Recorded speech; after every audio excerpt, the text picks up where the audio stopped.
Ada satu kata di situ, kebangsaan, yang mungkin di masa lalu agak tanda petik alergi. Itu teringat dengan pelajaran usul fikih nih, Mas Sauki. Di usul fikih itu ada namanya al-usul, itu ada namanya al-furu', ada namanya as-sawabit, ada namanya al-mutaghayyirah. Wilayahnya adalah wilayah tanzim idari, artinya prosedur untuk mengatur sebuah negara, dan itu adalah wilayah istihad. Ya, wilayah yang memang diberikan pada penguasa untuk boleh beristihad. Ya, misalnya supaya undang-undang lalu lintas dibuat supaya tidak terjadi banyak kecelakaan. Kecelakaan itu mudarat. Mudarat itu berarti bertentangan dengan tujuan syariat. Boleh. Ya, itu wilayah istihad. Allah bittaqwa tukhfadul auton. Ya, dengan ketakwaan maka negeri ini akan terjaga dengan baik. Wa tastaqimul mujtama'at, dan masyarakat, kehidupan masyarakat juga akan lurus. Wa tusonul amanat, amanat juga akan tertunaikan dengan baik. Wa ya'lul adl, dan juga keadilan akan dijunjung tinggi. Dan Rasulullah itu mencintai Mekah. Itu kan kita lihat sebagai naluri kemanusiaannya loh. Karena waktu Nabi mengatakan, ma'atiyabaki min baladin, betapa bagusnya engkau sebagai negeri. Wa ma'ahabbaki, betapa aku mencintai Mekah. Itu waktu itu, Mekah itu mayoritas penduduknya itu non-muslim. Musyrik semua itu. Yang basisnya kebangsaan ini hanya di wilayah yang tadi disebutkan sebagai tanzim idari. Nah, tanzim idari ini wilayahnya mutaghayyirah. Ya, karena dia masuknya berarti wilayah siasat syariah. Siasat syariah ini bab muamalat berarti mutaghayyirah. Artinya hukumnya bisa berbeda-beda sesuai dengan perubahan zaman, perubahan tempat, atau perubahan definisi daripada kemaslahatan. keberkahan itu adalah wujudnya pemimpin yang adil, adanya pemimpin yang adil. Keberkahan itu adalah rakyat yang saling peduli dan saling menjaga. Nah, ini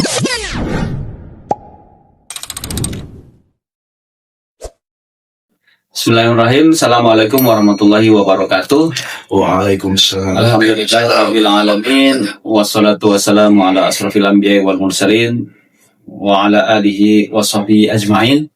Amma ba'du. Yang kami muliakan Dr. Kiai Haji Muhammad Faiz Sukron Makmun, Ketua Umum MUI DKI Jakarta. Lalu beliau juga adalah pengasuh Pondok Pesantren Darul Rahman Jagakarsa di DKI Jakarta.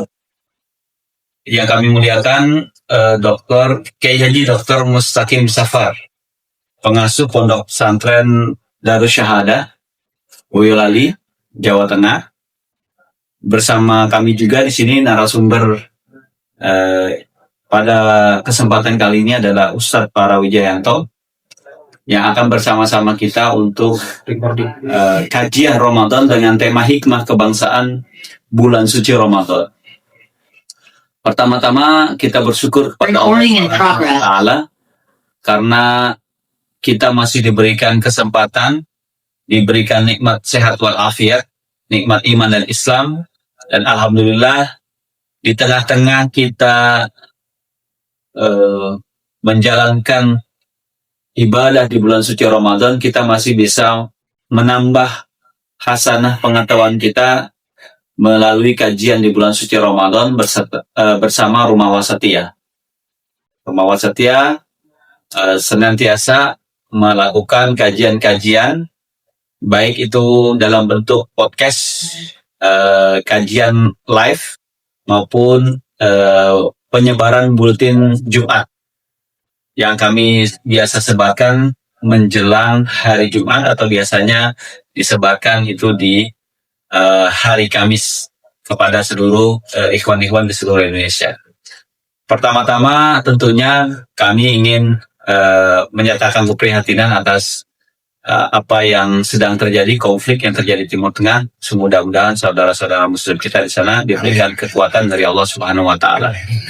Tentunya kita berharap semoga insiden kemanusiaan ini segera berakhir dan terjadi jeda kemanusiaan yang penting buat kita semua, karena banyak korban ternyata adalah generasi-generasi muda dan tentunya ada anak-anak kecil, itu tentunya ini menjadi keprihatinan bagi kita semua. Untuk memulai kajian pada bulan suci Ramadan ini, tepatnya 11 Ramadan kalau tidak salah.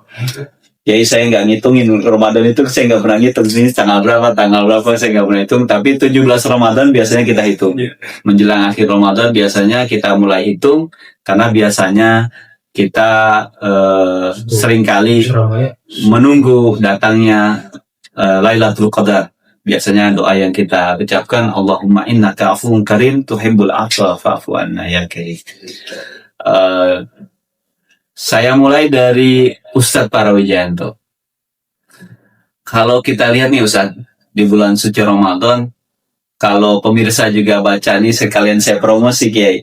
Kemarin itu di Buletin Rumah Wasatiyah, saya menyinggung tentang kita patut bersyukur atas karunia yang Allah sudah berikan di bulan suci Ramadan, apalagi di Indonesia. Semua hal menjadi festival Ramadan. Takjilnya luar biasa, terus kulinernya luar biasa, tradisi keagamaannya, tadarusnya malam itu di masjid-masjid itu begitu sangat syahdu lah katakanlah untuk sebuah ritual keagamaan. Terus juga kita lihat kebiasaan membangunkan sahur. Itu memang kadang kita juga anak-anak muda ini kita terganggu, tapi itulah khas sekali Indonesia. Dan juga biasanya ada tahim. Dan banyak sekali ritual-ritual keagamaan, apalagi kalau kita lihat buka puasa. Buka puasa di Indonesia itu ternyata menjadi semacam perekat. Di layer atas, di elit-elit politik biasanya melakukan buka puasa yang sebelumnya mereka mungkin jarang ketemu dalam hal-hal yang sifatnya formal. Informal, lalu kemudian mereka berdiskusi, lalu kemudian banyak di antara kita semua, bahkan keluarga-keluarga, terus juga kolega-kolega, sahabat-sahabat semua, alumni-alumni biasanya mengadakan acara buka puasa bersama. Itu adalah satu nikmat dari Allah Subhanahu wa Ta'ala untuk merekatkan kita nih sesama anak bangsa. Nah, itu kira-kira pematiknya Ustaz. Sedikit walaupun agak sedikit banyak ya. Silakan Ustaz, mungkin 15-20 menit Ustaz. Silakan Ustaz. Bismillah. Assalamualaikum warahmatullahi wabarakatuh. Waalaikumsalam warahmatullahi wabarakatuh. Alhamdulillahi rabbil alamin. Wassalatu wassalamu ala asrafil anbiya'i wal mursalin nabiyina Muhammadin wa ala alihi wassahbihi ajma'in wa man tabi'ahum bi ihsanin ila yaumiddin, amma ba'd.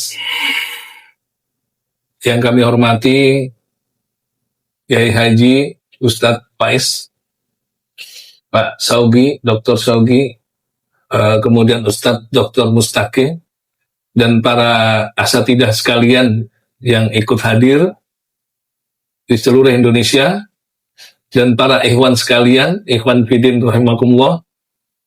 Mudah-mudahan hari ini menjadi hari yang penuh barokah, di bulan yang penuh barokah. Kita mencoba bermajlis ilmu, ya, bermajlis ilmu untuk mendapatkan tambahan rahmat daripada Allah Subhanahu wa Ta'ala. Saya mendapat tugas dengan judul Hikmah Kebangsaan di Bulan Suci Ramadan. Ada satu kata di situ, kebangsaan, yang mungkin di masa lalu agak tanda petik alergi, ya, kebangsaan. Karena dulu kesannya kalau ada kebangsaan seperti bertentangan dengan Islam. Nah, mungkin hari ini supaya betul-betul merasakan hikmah itu perlu kita kupas sedikit terkait dengan masalah kebangsaan. Ada satu kaidah usuliyah yang rasional dan metodologis, yaitu al-hukmu ala syai' far'un an tasawwurihi. Menghukumi atas sesuatu adalah cabang daripada bagaimana menggambarkan atau memahami tentang sesuatu itu. Jadi kita menerima atau menolak kebangsaan tidak bisa lepas dari memahami dulu apa yang dimaksud dengan kebangsaan. Karena jika tidak dipahami, bisa jadi akhirnya kita menolak sesuatu yang mungkin kebaikan. Atau sebaliknya, menerima yang ternyata mungkin keburukan. Jadi kita tidak menerima atau menolak sebelum tasawur tentang sesuatu itu, atau persepsi tentang sesuatu itu, atau pemahaman tentang sesuatu itu jelas dulu. Kami coba buka di kamus arti kata kebangsaan. Ya, yang kamus yang standar di Indonesia ya KBBI. Ya, di situ disebutkan ada 4 hal terkait dengan kata-kata kebangsaan. Yang pertama, satu adalah ciri-ciri yang menandai golongan bangsa. Contoh, pada kalimat korban pesawat itu sudah diketahui kebangsaannya. Yang kedua, perihal bangsa. Artinya mengenai yang bertalian dengan bangsa. Contoh, sejarah kebangsaan Indonesia perlu dipahami generasi muda. Yang ketiga, merupakan kedudukan atau sifat sebagai orang yang mulia. Bukan kebangsaannya yang dipandang, tetapi kelakuannya. Yang 4 adalah kesadaran diri sebagai warga dari sebuah negara. Kalau melihat dari kamus ini, maka definisi tadi mirip dengan definisi nasionalisme yang juga ada di dalam KBBI. Maka saya menganggap kebangsaan di sini adalah ya yang sering disebut disamakan dengan nasionalisme. Di dalam KBBI disebutkan nasionalisme adalah paham atau ajaran untuk mencintai bangsa dan negara sendiri, kesadaran keanggotaan dalam suatu bangsa yang secara potensial atau aktual bersama-sama mencapai, mempertahankan, dan mengabadikan identitas, integritas, kemakmuran, dan kekuatan bangsa itu. Jadi secara umum, orang sering menamakan kebangsaan itu ya dipadankan dengan nasionalisme. Yang kalau kita baca tadi definisinya di KBBI, positif. Ya, positif, artinya bisa kita terima. Namun secara konseptual, memang kebangsaan merujuk pada kesadaran identitas kolektif sebagai bangsa. Sedangkan nasionalisme merujuk pada doktrin atau ideologi yang menegaskan kepentingan dan kedaulatan bangsa sebagai prinsip politik.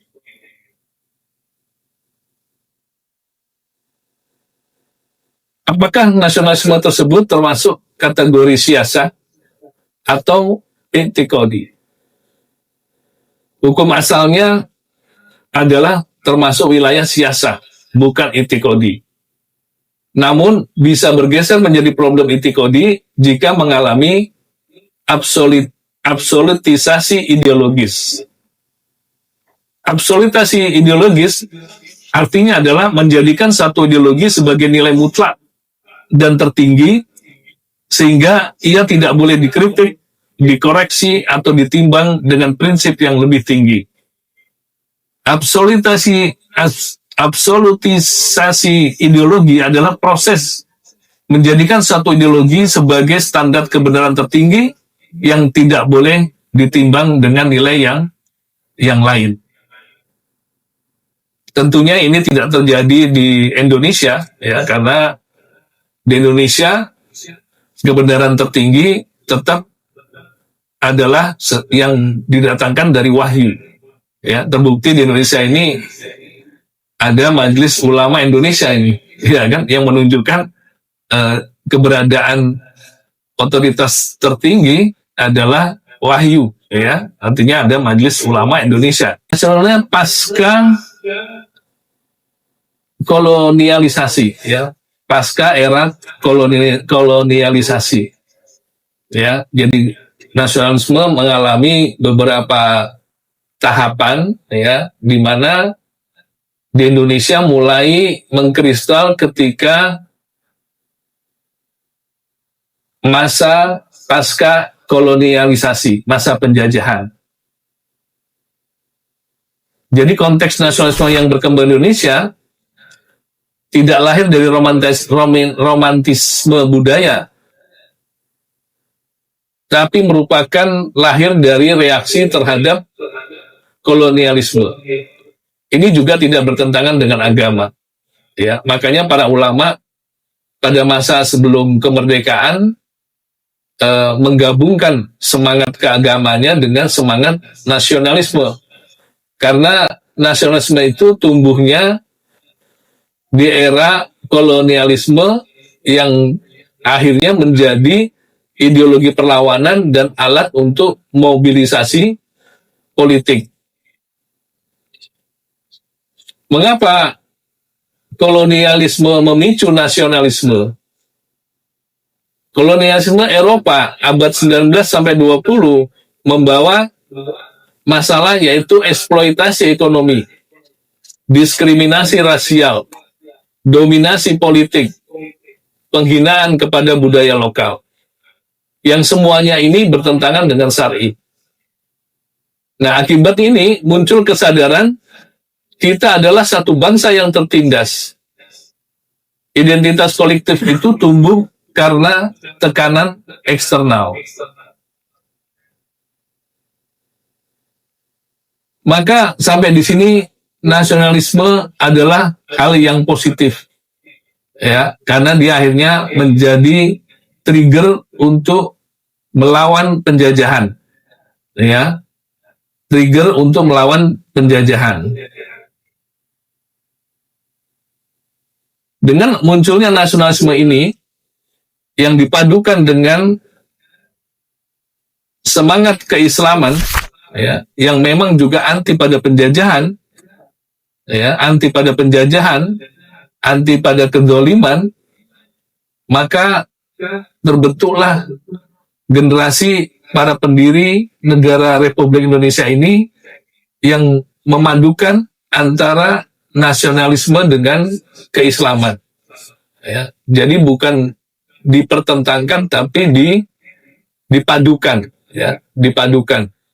Artinya nasionalisme dalam arti kesadaran bahwa dia ternyata anggota dari satu bangsa dan ternyata setiap bangsa punya hak untuk merdeka, untuk melepaskan diri dari penjajahan, dipadukan dengan Islam, ya, yang bisa mengisi daripada nasionalisme itu tersebut sehingga sesuai dengan apa yang dikehendaki oleh Sang Pencipta Allah Subhanahu wa taala, maka makin mengkristal, ya, makin menguat sehingga menjadi keinginan untuk betul-betul menegakkan sebuah negara.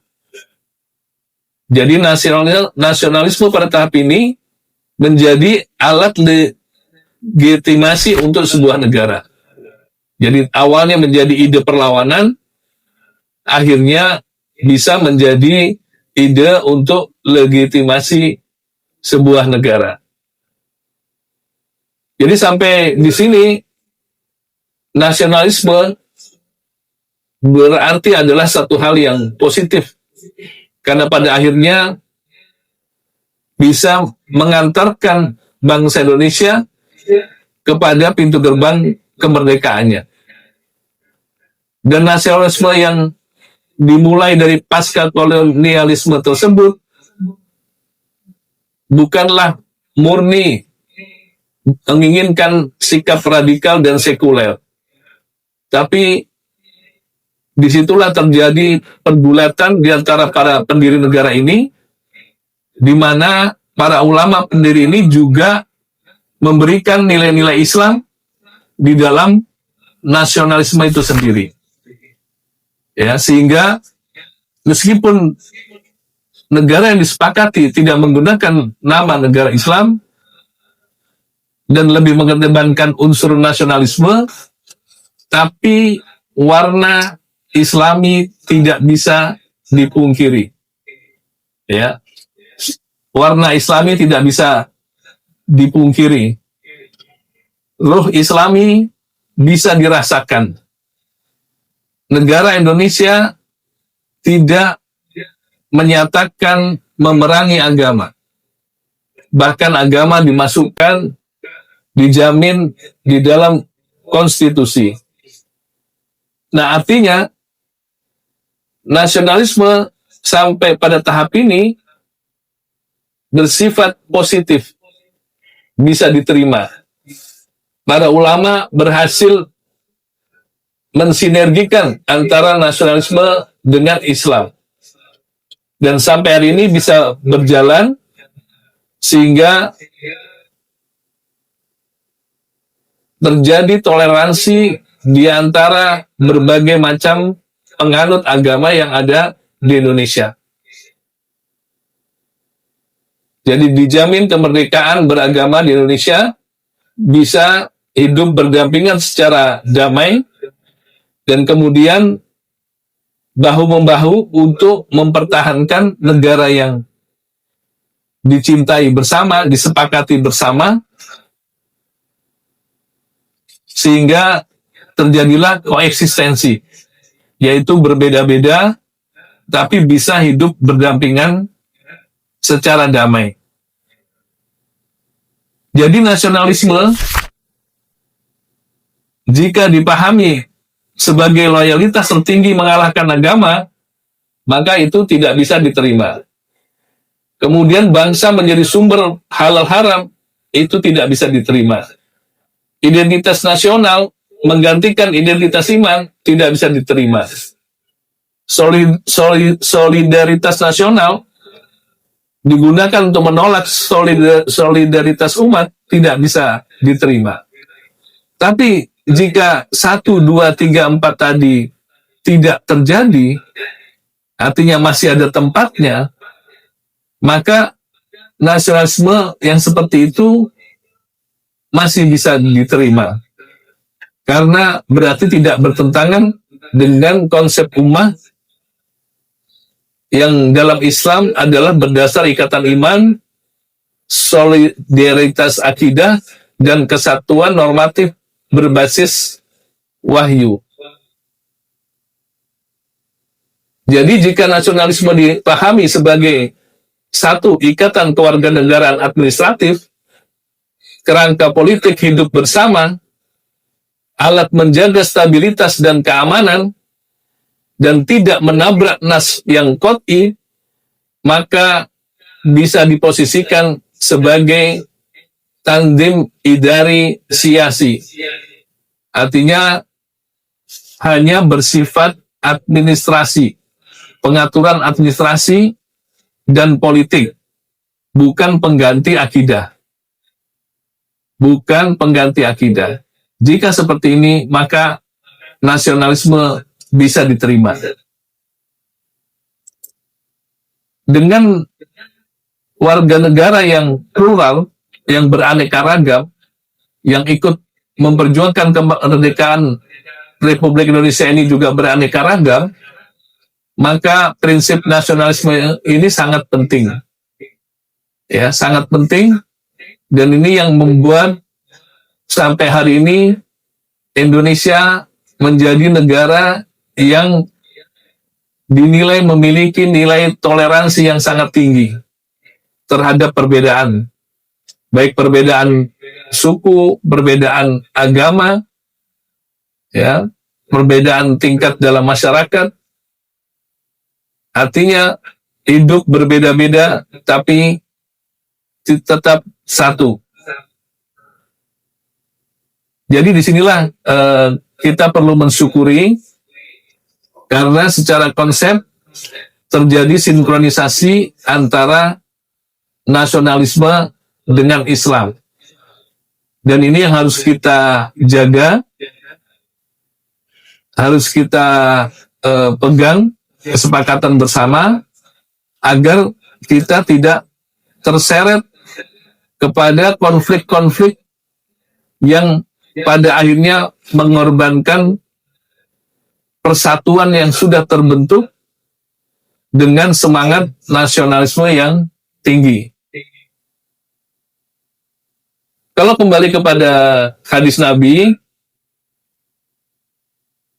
ada biasanya orang memberikan dasar menolak nasionalisme dengan asobiyah, ya, tentang hadis-hadis terkait dengan asobiyah.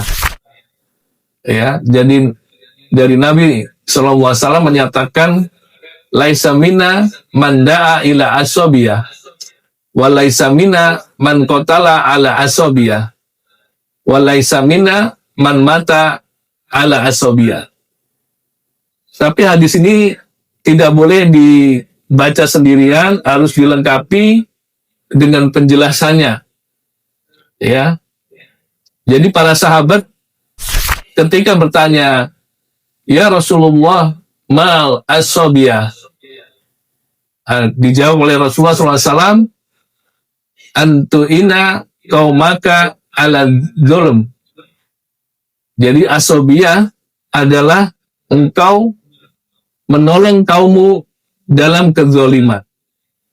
Jadi tidak bolehnya, karena ada konteks. Nah, konteksnya kalau asobiyahnya itu untuk menolong kaumnya dalam kezaliman, maka itu tidak boleh. Kemudian bertanya lagi, apa itu asobiyah? Yaitu fanatisme, maksudnya. Beliau menjawab, engkau menolong kaummu dalam kezaliman. Nah, jadi ketika nasionalisme digunakan untuk melepaskan diri dari penjajahan, berbeda dengan pada kasus yang menjadi konteks daripada hadis tersebut.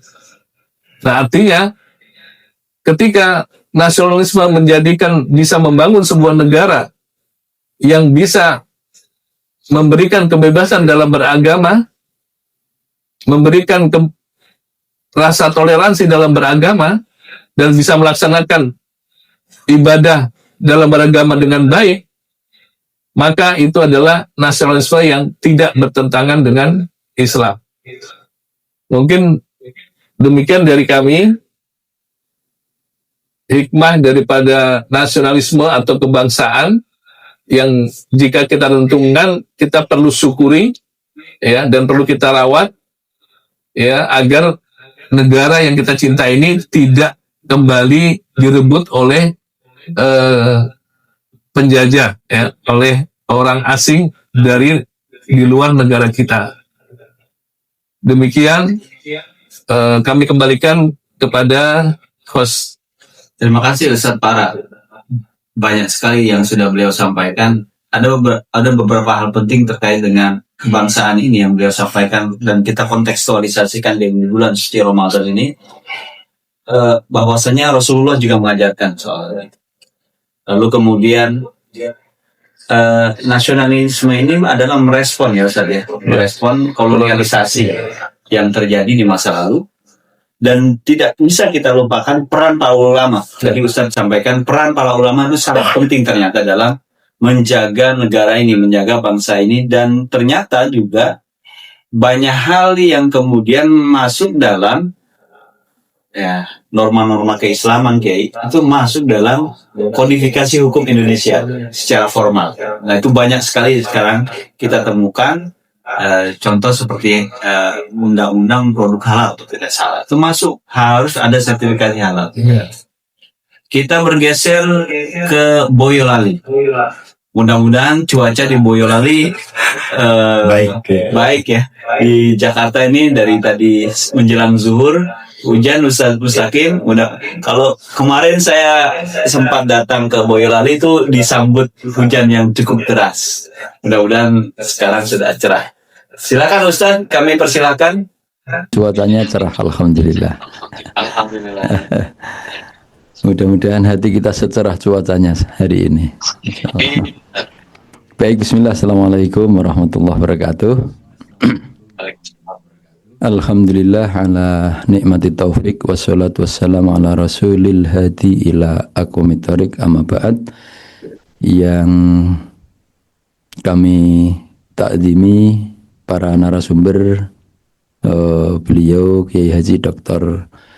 Ustadz Faiz, Muhammad Faiz, Ibnu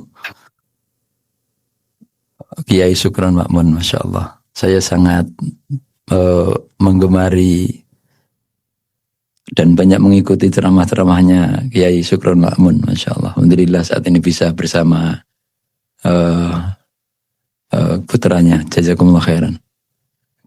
Kemudian yang kita hormati, kita takdimi juga beliau Ustadz Parawijayanto yang tadi sudah menyampaikan penting sekali. Saat ini saya juga sedang banyak menekankan tentang mafahim dan tasawur, terutama pada mustalah tertentu yang saat ini mungkin dirasa belum terlalu familiar. Bahkan dulu mungkin ada kesalahpahaman. Saya senang sekali dengan takkid tasawur dan tashih tasawurnya tadi itu, Masya Allah. Kemudian host kita Dr. Muhammad Syauqillah yang alhamdulillah selalu banyak memberikan, menjadi fasilitator untuk umat melalui media Rumah Wasatiyah yang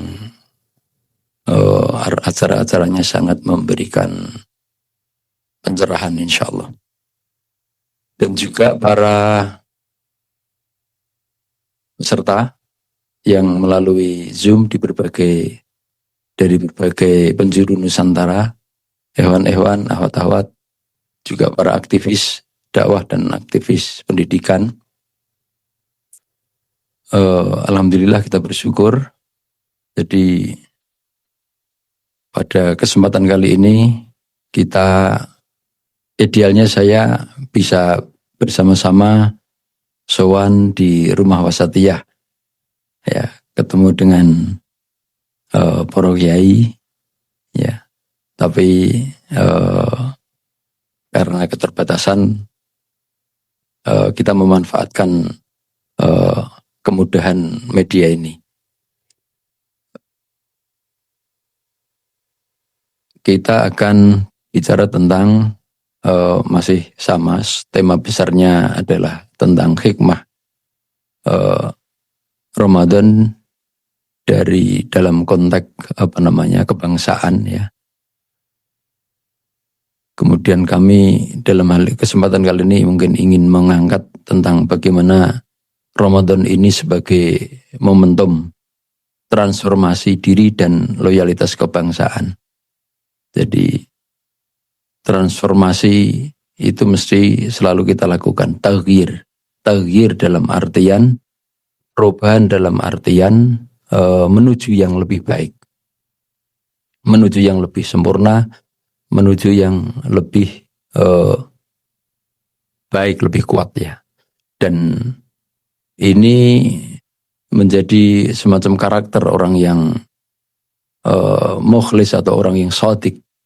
Itu selalu ada taghyir, dalam artian selalu ada peningkatan. Kalau nasihatnya Abul Qasim Al-Junaid itu, beliau mengatakan as-shadiq yataqallabu bil yaumi akthar min arba'in marrah wa al-mura'i yasbut ala halatin arba'in sanah, ya. Jadi orang yang shadiq dalam arti as-shadiq ini bukan hanya sekedar orang yang jujur dalam artian omongan atau sesuai antara omongan dengan tindakan, tetapi as-sidqu di sini artinya adalah keikhlasan, kesetiaan. Orang yang sungguh-sungguh itu akan mengalami yataqallab, ya. Yataqallab dalam artian yataqallab di sini adalah mengalami perubahan terus. Kalau penjelasannya Imam Nawawi rahimahullah itu as-shadiq itu yadur ma'al haq haitsu madara. Orang yang memiliki kesungguhan itu akan terus membersamai al-haq, kemana al-haq itu mengarahkan. Jadi kalau al-haq mengarahkan yang afdal di saat itu saum ya saum, yang afdal ikramul dhuyuf, yang afdal salat, yang afdal adalah membersamai umat, ya membersamai umat. Jadi transformasi di sini adalah taghyir, di sini adalah transformasi yang mengarah kepada kebaikan. Dan Allah di dalam ayat mengatakan innallaha la yughayyiru ma biqaumin hatta yughayyiru ma bi anfusihim. Di sini ada ranah makasib, ranah yang harus dilakukan oleh seorang hamba untuk melakukan taghyir itu. Lah, bulan Ramadan ini insya Allah ini adalah bulan yang paling tepat untuk kita melakukan perubahan. Di saat ketika kita mungkin selama ini ada kekurangan-kekurangan, ada kebiasaan-kebiasaan yang kurang baik, maka di Ramadan ini insya Allah masanya yang paling tepat untuk melakukan perubahan. Ya. Mohon maaf sebelum saya lanjutkan, ini forumnya yang kemarin diminta adalah forum tausiah yang berarti berisi motivasi dan penguatan. Jadi penekanannya adalah pada ilmu fadhail. Kalau teman-teman jamaah tabligh itu membagi ilmu itu ada ilmu fadhail dan ilmu masail. Ya, jadi kalau forum ini yang kami sampaikan adalah ilmu fadhail, bukan ilmu masail, karena ini bukan forum bahsul masail, tetapi ilmu fadhail yang arahnya adalah penguatan, memberikan motivasi, membenahi motornya, ya, memotornya. Mudah-mudahan dengan forum-forum ini nanti kita saling menguatkan. Jadi kita ingin Ramadan ini sebagaimana dinasihatkan oleh Ibnu Rajab Al-Hambali adalah syahrun li hasadis zar'i, ya, bulan manen. Ini memanen fadilah, memanen kebaikan. Kita berharap kita nanti memanen berbagai fadilah. Di antara indikasi keberhasilan panen kita ketika kita keluar dari Ramadan itu nanti kita ada perubahan pada diri kita. Jadi tidak berlalu Ramadan ini dengan makna yang kurang maksimal, khususnya dalam konteks sosial yang kita tekankan pada saat ini, konteks kebangsaan.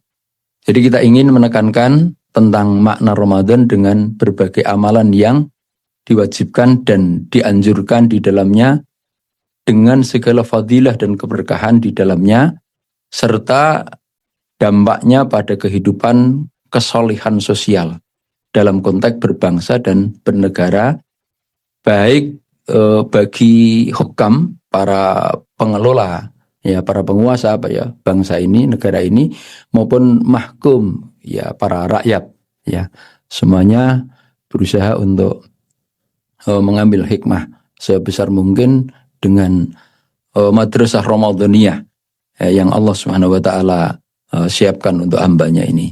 Jadi Ramadan adalah momentum untuk transformasi spiritual dan moral. Ya, jika Ramadan ini hanya meningkat atau hanya ritual, maka hanya menghiasi kehidupan masjid saja, kehidupan pesantren mungkin, ya, lebih luasnya. Namun jika Ramadan ini menjadi pendidikan karakter, maka insya Allah dampaknya akan terasa di masyarakat dan juga di dalam kehidupan berbangsa dan bernegara ini. Jadi satu amalan yang diwajibkan di bulan ini adalah siam, itu yang wajib, di mana Allah Subhanahu wa taala menghendaki dengan siam ini seorang hamba menjadi bertakwa.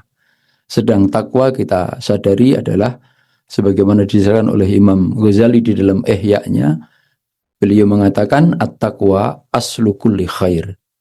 Takwa itu adalah pangkal segala kebaikan. Wa man fatahu aslul khairi fatahu kullu. Barang siapa yang kehilangan pangkal atau dasar kebaikan ini, maka akan kehilangan secara keseluruhan. Maka insyaallah bittaqwa tukhfadul auton. Ya, dengan ketakwaan maka negeri ini akan terjaga dengan baik. Wa tastaqimul mujtama'at, dan masyarakat, kehidupan masyarakat juga akan lurus wa tusonul amanat, amanat juga akan tertunaikan dengan baik, wa ya'lul adl, dan juga keadilan akan dijunjung tinggi, dan dengan ketakwaan insyaallah yusbihul hakimu adilan, seorang penguasa akan menjadi adil, wa tajir aminan, nanti dengan ketakwaan seorang pedagang akan menjadi amin, ya, yang itu ada motivasi tersendiri oleh Rasulullah SAW. Wal alim mukhlisan, seorang ahlul ilmi juga akan menjadi mukhlis. Wasyab, dan anak-anak muda insyaallah dengan ketakwaan akan menjadi afif, akan menjadi terjaga kehormatannya. Jadi takwa adalah rasa diawasi, mesti tak ada yang melihat.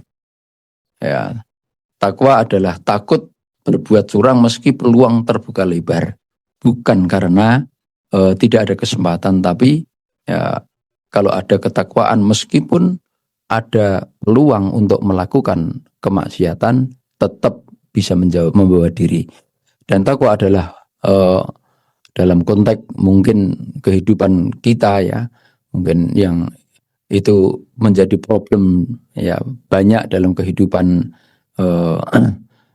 kita di negara ini kaitannya dengan urusan mungkin korupsi, suap menyuap, ya. Ini insya Allah juga dengan ketakwaan, mudah-mudahan kalau Ramadan ini bermakna betul, mudah-mudahan akan membawa perubahan juga dalam urusan kebaikan ini. Takwa bukan menjauhkan kita dari kebangsaan insya Allah, tapi justru takwa ini akan menguatkan kepada komitmen kebangsaan dengan makna yang tadi disampaikan oleh Ustadz Parawijayanto. Masya Allah, ini sering saya tekankan itu. Hari ini memang masih eranya menguatkan, mempertegas tentang mustalahat-mustalahat itu di kalangan ikhwan-ikhwan, karena banyak yang terjajimis. Jadi mustalah qaumiyah itu adalah misunderstood mustalah, ya. Jadi istilah yang banyak terjadi kesalahpahaman oleh kawan-kawan, terutama mohon maaf para aktivis. Saat ini insya Allah kita meluruskan tentang makna itu sehingga tidak terjadi semacam pembenturan-pembenturan nanti. Jadi Nabi membangun masyarakat beradab di Madinah itu bukan hanya dengan strategi politik, tapi dengan fondasi iman dan tanggung jawab sosial. Sejarawan besar Ibnu Khaldun itu mengingatkan bahwa kehancuran peradaban itu dimulai dari moral. Dimulai dari ketika moral itu runtuh dan elit tenggelam dalam kemewahan serta keserakahan. Keruntuhan tidak datang tiba-tiba, tapi keruntuhan itu dimulai dari hati yang lalai. Mudah-mudahan dengan Ramadan, dengan segala keberkahan dan hikmah dan keutamaannya, mudah-mudahan ini bisa memberikan semacam perubahan, ya. Keruntuhan itu dimulai dari amanah yang diabaikan, dari nurani yang barangkali kurang bisa mendapatkan semacam penyaluran, mudah-mudahan, ya. Dan Allah Subhanahu wa taala itu mengingatkan juga, ya, kepada kita, insya Allah ini sudah sangat familiar dengan kita, mudah-mudahan bisa memaknai semuanya. Walau kana ahlul qura amanu wattaqau la fatahna alaihim barakatim minas samai wal ardh. Ya. Keberkahan itu bukan sekedar ditandai dengan, mohon maaf, angka pertumbuhan ekonomi, tapi keberkahan adalah ketentraman dan ketenangan, kedamaian dalam kehidupan sosial. Jadi keberkahan itu adalah wujudnya pemimpin yang adil, adanya pemimpin yang adil. Keberkahan itu adalah rakyat yang saling peduli dan saling menjaga. Ya, ini diantara indikasi keberkahan, ya, yang dikatakan oleh Allah di surat Al-A'raf ayat 96. Ikhwan, akhwat, Bapak Ibu yang dirahmati Allah, para peserta kajian Zoom. Jadi kita ingin Indonesia ini kuat tentunya, maka kita berusaha memulai dari penguatan ketakwaan. Ya, mulai dari takwa kita ingin persatuan Indonesia ini semakin kokoh, semakin kuat. Mulai dari takwa, ya. Jadi insya Allah kita akan kesejahteraan juga kalau masing-masing itu bisa memaknai ketakwaan dan juga menghiasi kehidupan, insya Allah akan terwujud juga. Karena mohon maaf, bangsa ini tidak dibangun hanya dengan kekuatan beton dan baja, ya, tapi bangsa ini mesti harus dibangun dengan keimanan dan integritas yang tinggi. Ya, jadi hadirin yang dirahmati Allah, jika takwa hidup di hati pejabat misalkan, insya Allah berbagai berbagai kekurangan-kekurangan, korupsi itu akan mati. Jika takwa ini hidup di hati rakyat, ya, maka insya Allah juga perpecahan akan reda. Sementara kita tahu bahwa perpecahan itu asbabul fashal, at-tanazu asbabul fashal. Sebaliknya persatuan itu adalah asbabun najah. Perpecahan itu adalah penyebab kegagalan dan penyebab keruntuhan. Sementara persatuan itu adalah penyebab kesuksesan. Jika takwa ini menjadi budaya negeri ini, maka insya Allah akan kokoh. Bukan hanya di mata dunia, bukan hanya di mata manusia, tapi insya Allah juga Allah akan meridhoinya. Dan kalau semuanya bangsa ini memiliki orientasi ridho Allah, sebagaimana perkataan saya agak lupa yang mengingatkan ini. Seorang ulama mengatakan bahwa la ta'budullah liyu'ti bal u'buduhu liyardha fa idza radhiya adhasakum ata'uhu. Jangan kita ini beribadah kepada Allah itu tujuannya hanya ingin supaya Allah memberi, tapi untuk mencari ridhonya. Kalau Allah itu sudah ridho, insya Allah berbagi karunia itu akan mengagumkanmu. Anda akan dikagumkan dengan berbagi karunia yang Allah berikan. Maka dari itu kalau insya Allah dengan takwa ini bisa dimaknai dengan baik, maksimal, akhirnya bisa membentuk karakter bangsa ini baik hukam maupun mahkumnya, ya insya Allah akan menciptakan kehidupan Indonesia ini akan semakin baik, semakin produktif, dan akan semakin kokoh negara Indonesia ini. Semoga Ramadan ini dapat diraih maknanya. Mudah-mudahan kita dapat memperkokoh, ya dengan Ramadan ini kita dapat memperkokoh karakter kita semuanya, ya, dan mudah-mudahan dengan Ramadan karakter bangsa Indonesia yang tercinta ini juga akan semakin kuat menuju kehidupan yang barokah dan sejahtera. Nasallallahu an yaj'alana bihi minal maqbulin wa an yarzuqna sidqas siyami wa husnal qiyam wa an yu'inana ala ightinami lahdatihi qabla fawatiha. Aku qouli hadza astaghfirullahi wa lakum wa lafu minkum. Kurang lebihnya mohon maaf. Assalamualaikum warahmatullahi wabarakatuh. Panjang lebar sekali terkait dengan ketakwaan.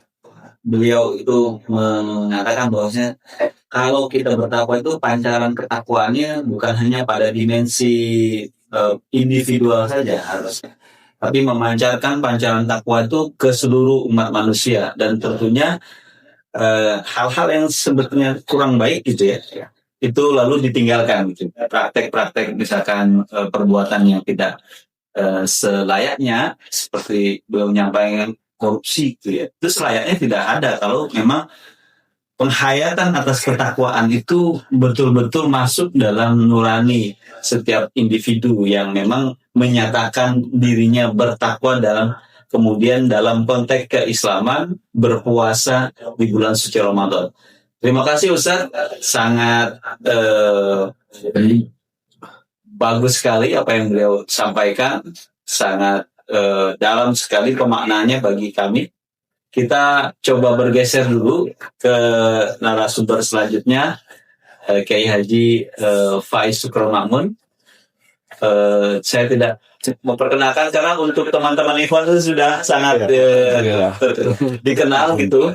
Karena beberapa kali saya dengar dari teman-teman itu minta supaya kajiannya dengan Kiai Faiz agak ditambah, karena beliau sangat sibuk sekali kalau di luar bulan suci Ramadan, karena kalau di Ramadan agak tawakuf kemana-mana kan. Silakan Kiai. Baik. Assalamualaikum warahmatullahi wabarakatuh. Bismillahirrahmanirrahim. Alhamdulillahirabbil alamin. Wassalatu wassalamu ala asyrafil anbiya wal mursalin wa ala alihi wa sahbihi ajma'in, amma ba'du. Yang saya muliakan kedua narasumber, baik itu Kiai Al-Muhandis ya, Para Wijayanto, kemudian Kiai Dr. Mustaqim, kemudian tentu sahabat-sahabat di rumah Wasatiyah.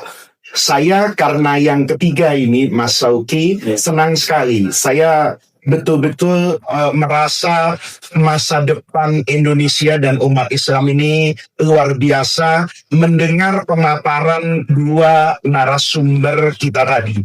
Saya tertarik sekali dengan Ustadz Farah yang menyampaikan tentang al-hukmu ala syai'i far'un an tasawwurihi. Kemudian dari Kiai Mustaqim tadi bahwa takwa, kecintaan kita kepada Allah itu tidak menghilangkan kewajiban kita di bumi. Ini keduanya, kalau kita rangkaikan, ini menjadi bahasan yang luar biasa. Yang pertama, al-hukmu ala syai'i. Orang itu sering salah. Itu karena dia salah persepsi, salah memahami terhadap apa yang dipahami oleh orang lain secara berbeda. Kita di dalam Islam itu sering ya berhalusinasi nih Mas ya, bahwa seakan-akan konsep tunggal Islam itu adalah wihdatul ummah, adalah persatuan umat Islam tanpa boleh lagi melirik terhadap asal daerah teritorial, itu berbasis juga kepada kesukuan, kebangsaan. Padahal kalau kita lihat sampai akhir Rasulullah itu ada di Madinah, masa-masa penutup dakwah beliau, itu Rasulullah masih terbiasa itu memanggil sahabat-sahabatnya dengan menggunakan kelompok yang berbasis kesukuan dan kedaerahan. Betul, kita di Madinah mengenal wihdatul muslimin, disebut ayyuhal muslimun. Tetapi dalam ranah sosial keseharian, itu Rasulullah tidak kemudian menafikan ada al-muhajirin, ini pendatang, bukan putra daerah. Ini ada al-ansar, mereka yang memang penduduk lokal. Nabi sering mengatakan, ya ma'syaral ansar, ya ma'syaral muhajirin. Bahkan kita tidak ingin mengatakan ada yang lebih paham tentang konsep kenegaraan melebihi Sayyidina Abu Bakar, Sayyidina Umar, dan para sahabat. Ketika misalnya berkumpulan para sahabat utama Rasulullah, ketika Rasulullah wafat, itu kan tetap tidak menghilangkan unsur itu, Mas Sauki. Di situ misalnya ada Sa'ad bin Mu'adz, ada Sa'ad bin Ubadah, itu merepresentasikan, kalau sekarang merepresentasikan partai besar putra daerah nih. Ada di situ Aus, ada di situ Khazraj yang menjadi koalisi utama Al-Ansar ini. Sementara Quraisy dengan Sayyidina Abu Bakar dari Bani Taimi, kemudian Sayyidina Umar misalnya, ya, kemudian ada Sayyidina Utsman, ada banyak sahabat Nabi. Itu kan sebetulnya yang disampaikan oleh Ustadz Wijayanto tadi betul-betul. Betul sekali itu. Ada tandim idari di masa sekarang untuk merepresentasikan praktek sosial yang ada di masa Rasulullah. Jadi di situ, ya, ketika Quraisy ini kemudian mengatakan siapa yang paling pantas kan untuk menggantikan Rasulullah, ada kecenderungan, ya kami, kata Ansar. Kata Quraisy tidak. Karena aura kepemimpinan itu tetap ada di tangan kami di Quraisy ini. Nah, ini kalau sekarang direpresentasikan Itu kan sama dengan tandim idari dalam kehidupan yang modern seperti sekarang. Maka para jamaah sekalian, ini yang betul-betul harus kita ingat. Yang disampaikan oleh Ustadz Para Wijayanto tadi, itu adalah kunci untuk menghakimi dan menghukumi apapun yang kita lihat ketika kita ingin bawa ke ranah agama. Maka al-hukmu ala syai'i itu far'un an tasawwurihi. Beliau tadi berkali-kali mengingatkan bahwa konsep kebangsaan, state nation, negara berdasarkan teritorial tertentu, itu tidak kemudian diartikan untuk memusuhi akidah Islam itu sendiri. Maka kalau kita lihat kayak begini nih, itu teringat dengan pelajaran usul fikih nih, Mas Sauki. Di usul fikih itu ada namanya al-usul, itu ada namanya al-furu', ada namanya as-sawabit, ada namanya al-mutaghayyirat. Agama Islam ini didesain oleh Allah memang untuk sampai hari kiamat.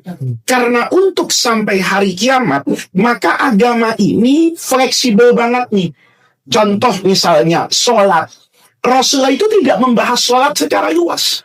Nabi itu cuma ngasih contoh, sholat itu ya di atas bumi, sholat keseharian kita, dengan as-sholatu ala dabbah. Kalau Nabi sholat di atas kuda, atau sedang naik unta, Nabi tidak membahas sholat di kereta api. Nabi tidak membahas sholat di atas kapal terbang. Kenapa? Kalau dibahas, nanti kan harus disesuaikan dengan situasi dan kondisi di masa Rasulullah. Rasulullah itu cuma mengajarkan kalau maghrib, dengar azan, itu kita diminta untuk cepat berbuka. Istilah itu kemudian dibudidayakan di Indonesia, itu menjadi takjil. Aneh nih Mas Sauki, takjil itu bahasa Arab. Tapi orang Arab tuh nggak ngerti takjil, gitu loh. Orang Arab tuh kalau kita kan, ya berbagi berbuka Pak, bukan takjil. Sementara orang kita sudah makan roti di Masjidil Haram, itu pulang ke hotel makan nasi. Kenapa? Ketika saya tanya lu, apa nggak kenyang? Itu kan takjil. Lihat. Takjil itu kalau kita lihat, itu Rasulullah juga mengajarkan makan kurma. Di Indonesia itu diterjemahkan dengan kolak. Jangan bakso Mas Sauki. Kalau bakso bukan takjil, takhir. Panas, pedas. Tidak ada yang salah. Rasulullah dengan misalnya makan kurma satu buah, kemudian saya di sini makan kolak misalnya isinya pisang satu, ubi satu, singkong satu. Saya makan lah. Ini namanya furu'. Ini namanya mutaghayyirat. Jangan tanya dalilnya berbuka pakai singkong itu apa? Nggak ada. Yang ada itu dalil mendengar adzan cepat berbuka. Itu diimplementasikan oleh Rasul dengan memakan kurma. Diterjemahkan oleh saya dengan makan kolak. Wah, ini nggak boleh dipertentangkan. Kenapa Nabi makan kurma? Ya karena di Madinah. Seandainya Nabi di Cikarang, di Ciputat ya, terus diajak sama rumah wasati yang ngabuburit, mungkin yang dimakan oleh Sayyidina Rasulullah itu bisa jadi makanan lokal yang ada di sini. Nah, ini namanya al-usul wal furu'. Ini sawabil yang tidak boleh berubah itu dengar azan, makan. Makanannya apa? Itu tidak diurus oleh Islam. Yang namanya agama itu zakat fitrah. Adapun kurma, beras, bahkan uang, itu alat membayarnya. Itu yang namanya mutaghayyirat. Sudut pandangnya Imam Syafi'i, dulu Nabi bayar kurma itu berarti makanan pokok yang bisa disimpan. Sudut pandangnya Imam Abu Hanifah, kurma itu dibayarkan oleh Nabi sebagai zakat fitrah. Itu bukan karena makanan pokok, karena komoditas utama. Kurma itu barang, tapi punya kekuatan sama dengan kekuatan uang. Saya dulu praktek di Madinah, misalnya barter, maka bisa membeli pakaian dibayar dengan kurma. Karena ini berfungsi seperti uang. Kata Imam Abu Hanifah, itu yang saya pahami. Sekarang, orang sudah transaksinya cash. Maka saya mengatakan afdolnya zakat, itu dibayarkan dengan satuan uang, bukan lagi dengan benda. Nah, ini namanya al-usul wal furu', as-sawabit wal mutaghayyirat. Konsepnya itu adalah kemaslahatan. Jadi saya itu ketika Rasulullah itu hijrah dari Mekah ke Madinah, itu kan bukan semata-mata perintah Allah, tapi perintah Allah yang dibangun dengan kemaslahatan. Bagaimana kamu bisa sujud? Bagaimana kamu bisa Jumatan? Bagaimana kamu bisa melaksanakan perintah agama yang bersifat sosial banyak kalau kamu tidak punya yang namanya negara di mana kamu berkuasa? Maka Rasulullah pindah nih dari Mekah ke Madinah. Kalau kita kaitkan dengan Ramadan tuh ngajarin cinta tanah air. Perang Badar yang disebut Yaumal Taqal Jam'an, yang disebut Yaumal Furqan, yang yufarriq bainal haqqi wal batil, itu diantara alasan dibolehkannya perang. Kan uzina lilladzina yuqatalu, kenapa? Bi'annahum zulimu wa innallaha ala nasrihim laqadir. Sekarang pertanyaannya, zalim yang diartikan ayat tadi itu apa? Kan ukhriju min diyarihim, karena mereka diusir dari diar rumahnya. Ya bahasa sekarang kan negaranya. Bahasa sekarang itu adalah tanah airnya. Makanya Rasulullah itu mencintai Mekah. Itu kan kita lihat sebagai naluri kemanusiaannya loh. Karena waktu Nabi mengatakan, ma'atiyabaki min baladin, betapa bagusnya engkau sebagai negeri. Wa ma'ahabbaki, betapa aku mencintai Mekah. Itu waktu itu, Mekah itu mayoritas penduduknya itu non-muslim. Musyrik semua itu. Penyembah berhala itu. Tapi negerinya dicintai oleh Rasulullah. Kalau orang katakan kita harus mencintai itu kalau di dalamnya syariat itu tegak. Lah Mekah waktu itu syariatnya nggak ada gitu. Pemimpinnya itu ya kafir Quraisy gitu. Tapi kata Nabi, ma'atiyabaki min baladin. Maka kata guru saya waktu saya ngaji, bahwa Mekah itu dicintai oleh Nabi. Itu jangan dipandang Mekah hari ini ada Ka'bahnya, ada azannya. Itu naluri Rasulullah. Sebagai orang yang dilahirkan di Mekah, itu tidak ada yang salah loh. Mencintai sesama anak negeri. Buktinya apa? Ketika sampai di Madinah, itu disatukan oleh Nabi. Al-Mu'afat bainal ansor wal muhajirin. Tapi itu tidak menghilangkan nih, bahwa saya bagaimanapun berasal dari Mekah. Saya adalah penduduk Madinah. Itu manusiawi. Kalau orang mau menghilangkan perasaan itu, berarti orang sudah tidak mau memanusiakan manusia. Buktinya apa? Ya buktinya yang saya katakan tadi, setelah Rasulullah wafat, itu kaumiyahnya masih ada. Sa'ad bin Mu'az, Sa'ad bin Ubadah, itu representasi. Bahkan kalau kita lihat kejadian setelah perang Hunain itu, pembagian harta, ghanimah, rampasan itu kan sentimen itu muncul lagi loh. Ya. Ketika Rasulullah itu membagi harta hanya kepada orang Mekah, orang Madinah ini tidak dikasih apa-apa. Maka gosipnya itu berkembang kalau di WhatsApp group sekarang. Nabi ya sekarang sudah kuat, lupa sama kita. Begitu harta dibagi sama siapa? Sama orang-orang yang ada di mana ini? Orang-orang Mekah. Kalau orang kata orang Betawi, turu-turunya, saudara-saudaranya sendiri. Kita dilupakan.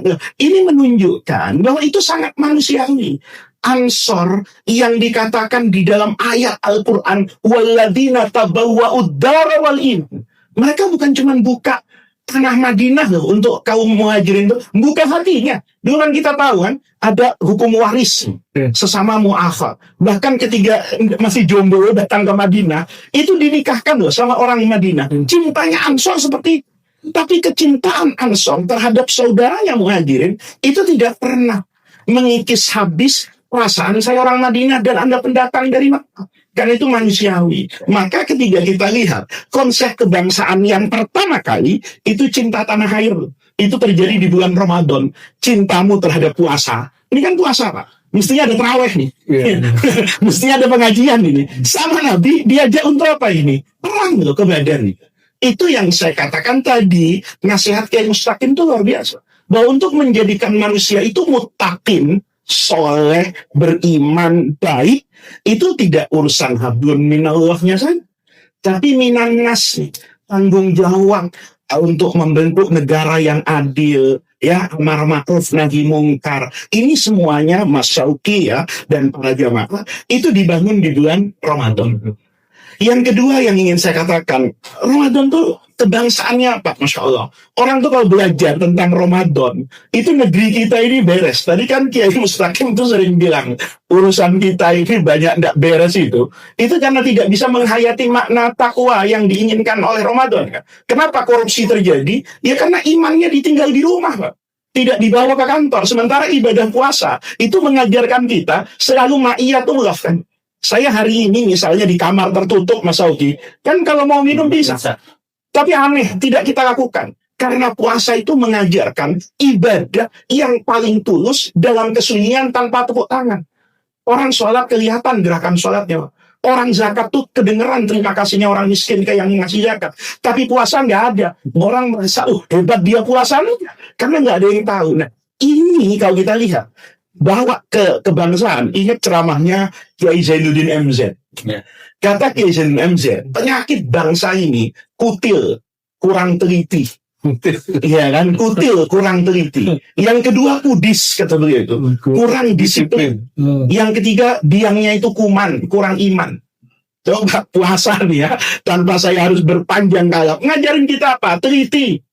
Hilal itu, ini sekalian tambahan ya. Orang nanya sama saya, itu yang namanya 3 derajat, bid'ah Pak. Karena dulu Nabi nggak pernah mempersyaratkan 3 derajat. Bahkan dulu dipersyaratkan 7 derajat. Loh, ini bukan bid'ah Pak. Ini ilmu. Berdasarkan ilmu astronomi, itu disimpulkan oleh semua pakar di ASEAN bahwa alat secanggih apapun itu sejatinya tidak mungkin melakukan ru'yah kalau hilalnya itu di bawah 3 derajat. Nih lihat. Maka kemudian dibuat ini nggak bid'ah ini, tapi melatih kita untuk teliti. Contoh Mas, ya, kenapa Rasulullah itu suka minum nabiz? Ya, tapi kalau sudah 3 hari itu nggak boleh diminum.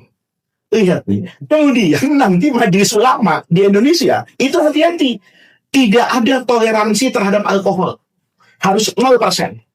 Tapi Malaysia itu ngasih kelonggaran 0,3. Kalau kadar alkoholnya 0,3 itu masih dibolehkan. Apa yang ingin saya katakan? Karena mereka melakukan ijtihad itu dengan mengukur nabis tadi. Musafar. Nabis tadi setelah 3 hari, itu ternyata kandungan alkoholnya 0,7. Maka haram. Berarti kalau di bawah ini, seharusnya menjadi apa ini? Karena pada hari ketiga, sebelum 24 jamnya, itu ada kandungan alkohol yang sudah terbentuk tuh fermentasinya. Tapi tidak sampai pada angka 3 kali 24 jam. Maka ini namanya untuk melatih kita ketelitian. Kapan sih khomernya haram? Kapan sih hilal itu? Jangan sampai orang tidak punya kapabilitas ngelihat tertentu. Apa betul itu hilal? Jangan-jangan halunisasi. Jangan-jangan ada benda langit lain yang kita tidak sampai ilmunya. Untuk mendatangkan ketelitian dibuat nih oleh semua ahli ru'yat nih yang memang biasa meru'yat dan biasa menggunakan alat bantu teknologi. Dulu namanya LIPI, sekarang namanya BRIN. Ini ketelitian. Misalnya nih, ya, Ramadan tuh ngajarkan kita telitian. Kalau sekedar dengar sayup-sayup adzan Mas Sauki, jangan langsung berbuka. Jangan handphonenya nggak bisa sudah lama, mungkin nggak akurat. Pastikan dulu. Makanya ada fajar sodik, ada fajar kadhib. Lihat, Rasul ngajar hadisnya indah.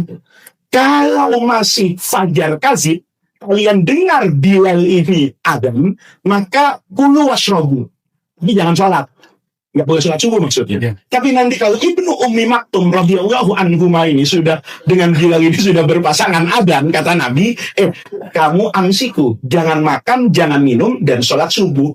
Ini kan ngajarkan ketelitian ini. Ya. Yeah. Dalam puasa itu kita belajar teliti. Nah, teman-teman yang dulu ada di Jamaah Islamiyah, sekarang harus teliti. Teliti milih kitab, teliti milih guru, teliti milih tafsir. Karena ini nanti yang akan mengukur akurasi kedekatan terhadap kebenaran. Karena ini penting banget nih. Quran itu kan sebetulnya kitab, maaf ya, saya kasih bahasa yang lebih mudah. Kitab yang bisu, kan? Paling gampang lah. Quran itu nggak pernah kan bilang sholat itu wajib. Yang ada wa aqimus sholata, dirikan sholat. Karena saya ngaji di pesantren wa aqimu ini fil amr.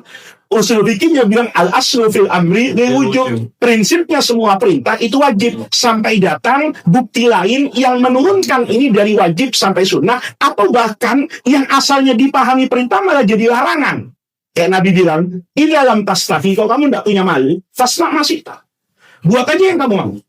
Fasna itu amr, tapi bukan lagi wajib, haram malah dikerjakan. Ini namanya ilmu. Jadi teman-teman yang dulu mungkin punya pemahaman yang berbeda, itu ketika kemudian bertemu dan semakin terbuka, itu mengajarkan kita ketelitian. Dari sekian tafsir, dari sekian ayat. Tadi Ustaz Farah itu luar biasa.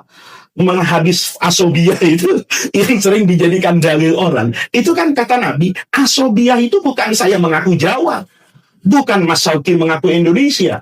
Kalau ada orang Indonesia salah, jelas-jelas salah, masih dibela membabi buta, itu namanya asobiyah. Tapi pengakuan Pulau Wong Jowo, ya, saya orang Sunda, nggak ada yang salah, manusiawi. Nah, ini namanya kurang teliti. Kemudian kurang disiplin.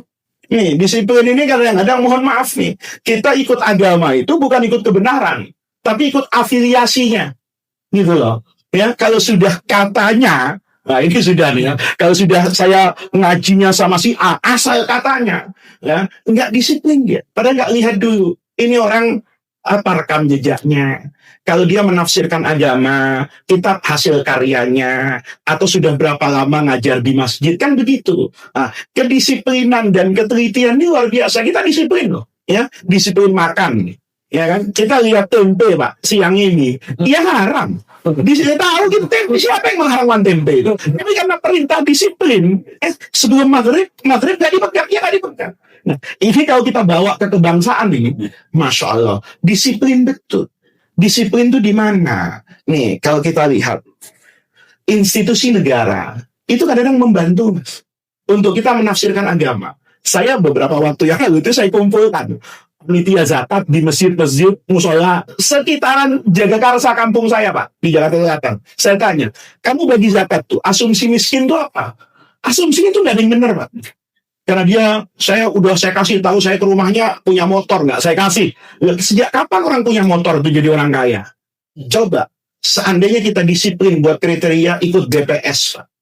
BPS itu institusi negara, tapi BPS itu membantu saya untuk menggambarkan hajat hidup orang di Jakarta berapa. BPS kan ngerilis tuh.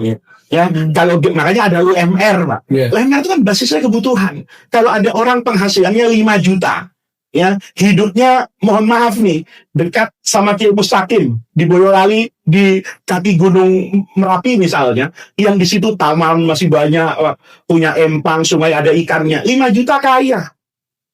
Tapi bisa iya kan. Tapi kalau 5 juta di Jakarta, rumah masih ngontrak, air bayar, apa-apa pakai uang, punya anak 2 misalnya, maka kata BPS itu standarnya miskin. Maka ketika saya menggunakan standar ini, saya menjadi berdisiplin kan. Saya tidak punya lagi subjektivitas, si A dikasih, si B dikasih, nggak bisa. Ya, tapi ini kedisiplinan. Yang terakhir itu tadi, penyakitnya kurang iman. Ya iman itu diajarinnya mah di bulan Ramadan gitu loh. Bahwa kita ini selalu merasa inna rabbaka labil mirsad. Itu implementasi terbaiknya itu Ramadan.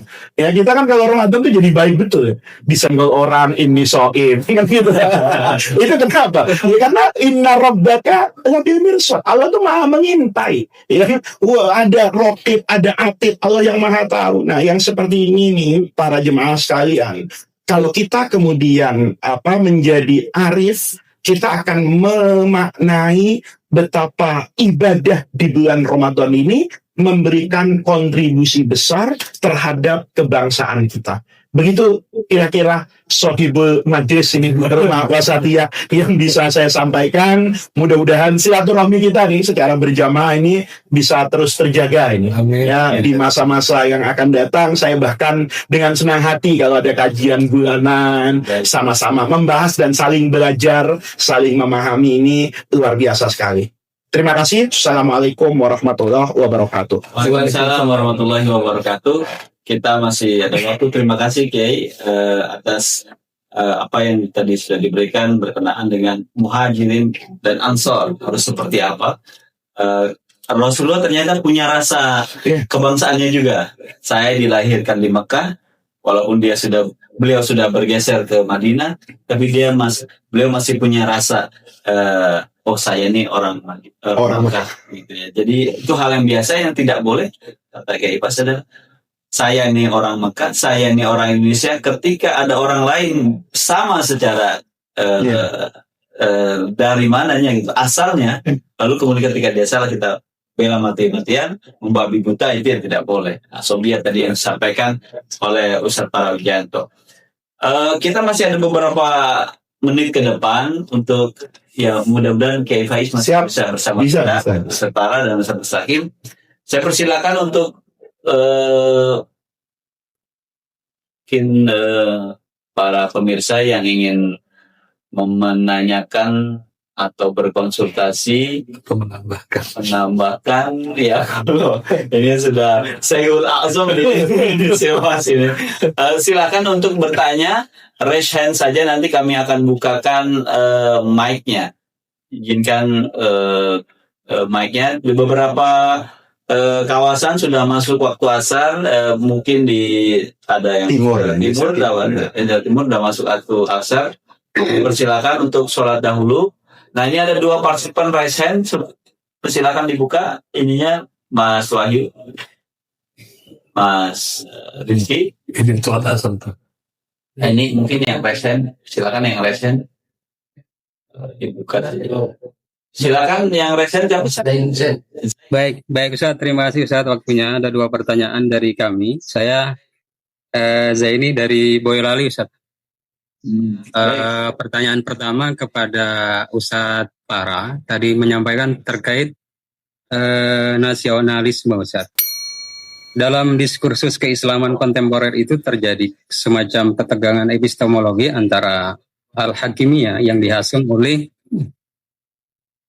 misalnya Al-Qardawi dan teman-teman dengan yang dihasung oleh Darul Ahdi wal Wasyahadah yang dihasung oleh moderasi Islam di Indonesia.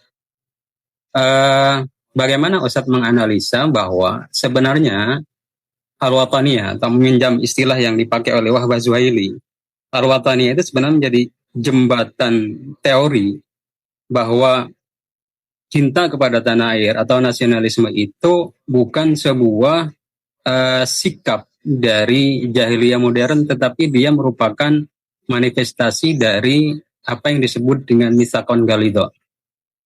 Kemudian pertanyaan kedua untuk Kiai Haji Muhammad Fauzi, Ustaz.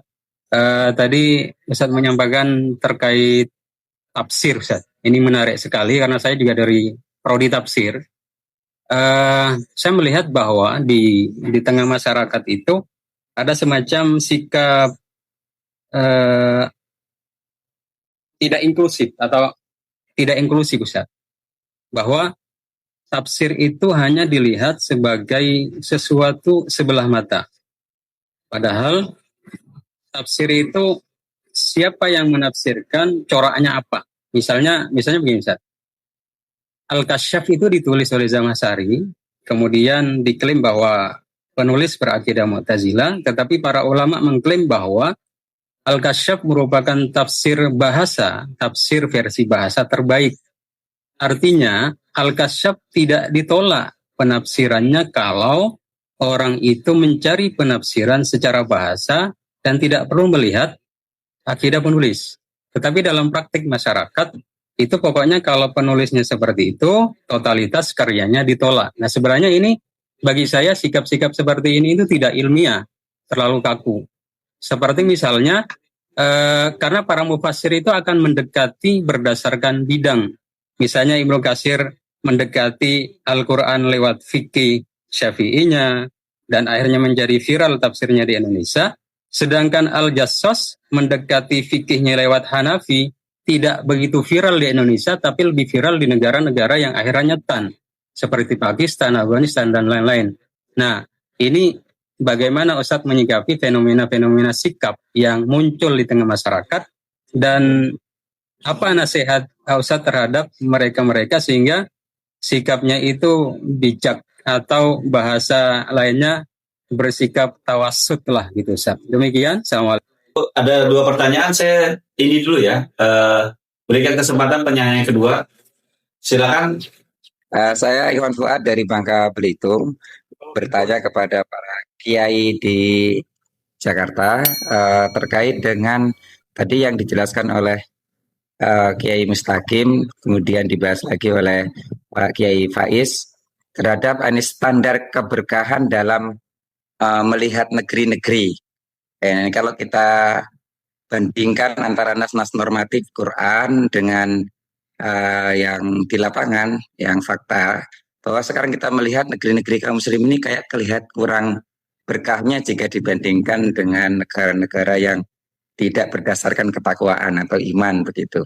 Rasa keamanannya, keadilannya, kesejahteraannya, bagaimana Ustadz memahamkan gap antara hal tersebut apabila nanti kita ditanya oleh jamaah ketika kita menjelaskan tafsir walau anak ahlul qura yang sangat masyhur itu. Mohon penjelasannya baik dari Kiai Faiz ataupun dari Kiai Mustaqim, karena kita ini adalah dai-dai desa di lapangan, mungkin ilmu ini akan berfaedah dan bermanfaat kepada kami semuanya. Jazakumullah khairan. Assalamualaikum. Saya berikan satu lagi. Tadi ada satu pertanyaan. Ya, tadi ada pertanyaan untuk Ustadz Parawijayanto, ada untuk Ustadz Mustaqim, dan juga ada pertanyaan untuk Faiz. Iya. Ada. Silakan. Siapa? Yang Bandung. Yang dari Bandung. Yang Bandung. Silakan dari Bandung. Udah raise hand tadi? Udah ngacu, silakan.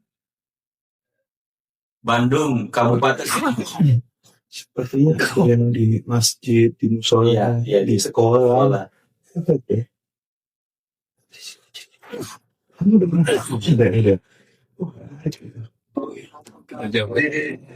Silakan.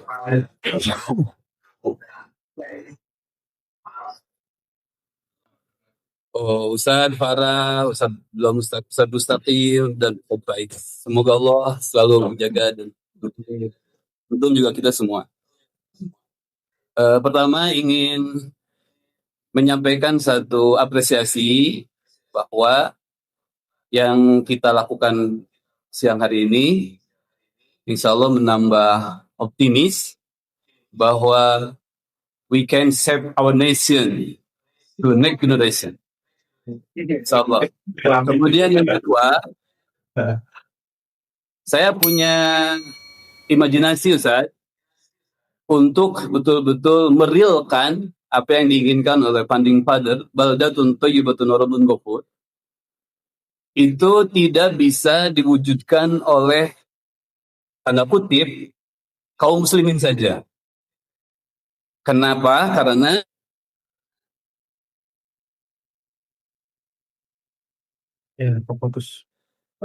Thayyibatun wa rabbun ghafur itu nanti akan kota Sabah dulu ya, atau di Indonesia hari ini ada kaum yang a'radu, ada kaum yang berpaling dari syariat Allah Subhanahu wa taala.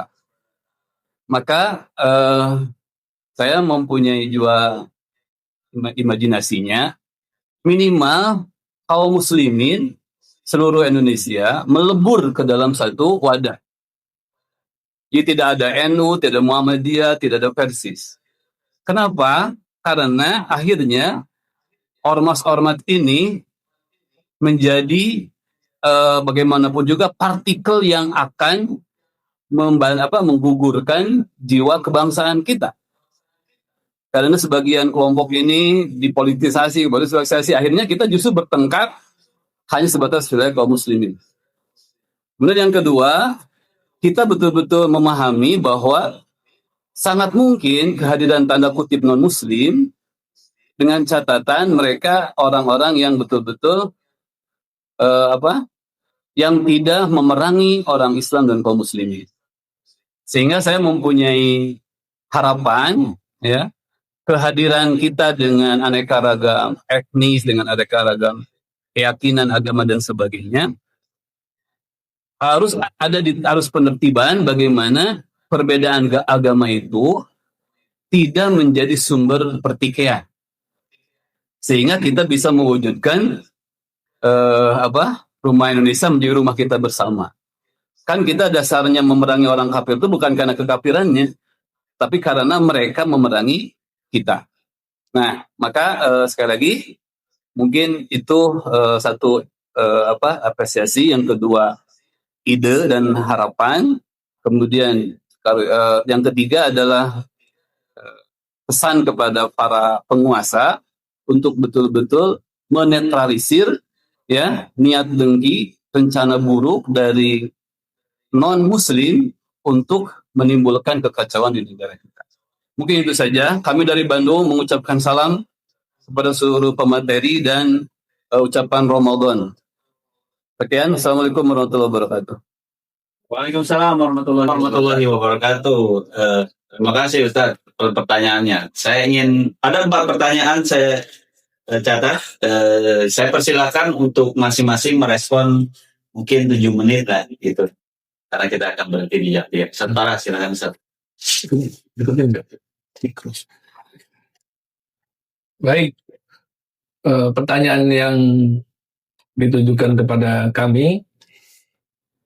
Jadi supaya nasionalisme yang bisa kita terima, yang tidak bertentangan dengan Islam, kita harus bisa membedakan tadi, batas-batasnya tadi ya. Batasnya membedakan antara mana yang itu tasri' dini, ya, yang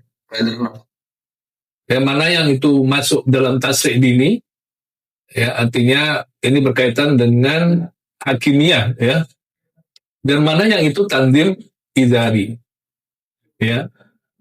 Jadi wilayah yang masuk tasri' dini tadi itu wilayah yang sawabit tadi yang disebutkan oleh Ustadz Faiz sebagai sawabit yang nggak bisa berubah, ya.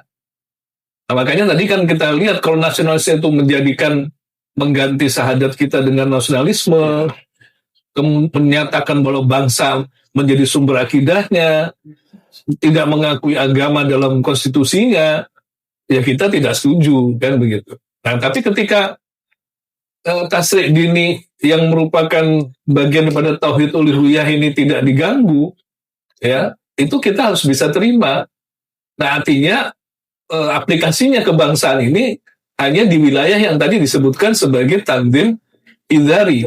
Nah, tanzim idari ini wilayahnya mutagoyirat, ya, karena dia masuknya berarti wilayah siasat syariah. Siasat syariah ini bab muamalat berarti mutagoyirat. Artinya hukumnya bisa berbeda-beda sesuai dengan perubahan zaman, perubahan tempat, atau perubahan definisi daripada kemaslahatan. Nah, disinilah kita harus bisa memahami itu. Maka tadi saya katakan tidak semua yang namanya nasionalisme kita terima. Ya, nasionalisme kan tadi ada kronologisnya, ada perubahan dari masa lalu sampai masa sekarang, ya. Nah, yang mulai berkembang di Indonesia dan akhirnya ulama mensinkronkannya dengan Islam adalah nasionalisme yang tumbuh sebagai respon terhadap penjajahan, respon terhadap kolonialisme. Nah, ini ternyata bisa menjadi trigger atau pemantik untuk bisa melepaskan dari penjajahan, dan itu adalah sesuai dengan perintah Islam, ya, karena semua bangsa berhak untuk mendapatkan kemerdekaannya. Ini Islam, ya. Nah, dan kemudian di dalam membangun negara itu pasca kemerdekaannya, ya, bukan menafikan, menetapkan halal haram, menggantikan halal haram yang sudah ditetapkan oleh Allah Subhanahu Wa Taala, karena itu masuk dalam tasri' dini, nggak boleh, ya. Makanya ada MUI di Indonesia misalnya yang menjaga itu, ya, masalah halal, ya, mana yang dihalalkan Allah ya dihalalkan, bukan dibalik. Karena kalau dibalik berubah menjadi dosanya kekafiran, ya, menghalalkan yang haram, mengharamkan yang halal.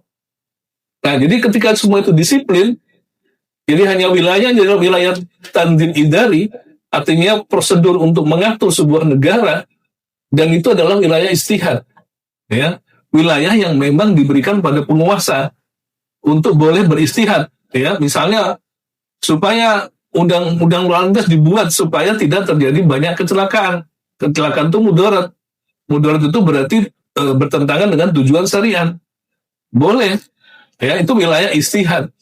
Undang-undang anti korupsi, ya, undang-undang anti apalagi, ya, yang dibuat oleh pemerintah untuk supaya negara itu tertib, aman, dan teratur sehingga pembangunan bisa berjalan, itu adalah wilayah yang tadi memang haknya penguasa, dan itu sifatnya bukan tasri' dini tapi adalah tanzim idari, ya, pengaturan administratif dalam sebuah negara yang memang harus dipatuhi, ya. Jadi namanya undang-undang buatan manusia bukan semuanya terus menjadi kafir.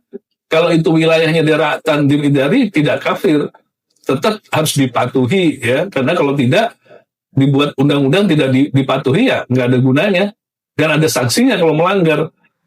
Ya meskipun seperti mirip, tapi berbeda dengan tasrik dini. Ya, berbeda. Jadi kita harus bedakan antara tasrik dini dengan tandim idari.